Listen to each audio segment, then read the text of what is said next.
ತರುವಿನ ನೆರಳು ಕೊಡುವಂತ ಸುಖವು ಕೊಡುವನು ಕೃಪೆಯ ದಿನವು.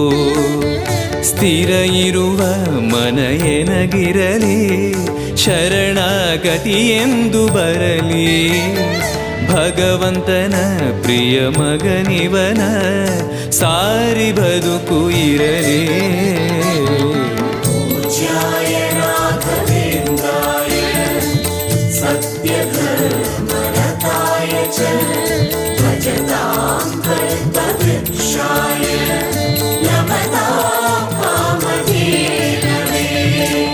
ಆಲಯವೆಂದರೆ ಮಂತ್ರಾಲಯವೇ ಬೇರೆ ನಾ ಅರಿಯಲಾರೆ.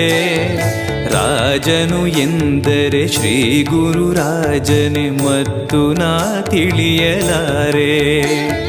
ಆಲಯವೆಂದರೆ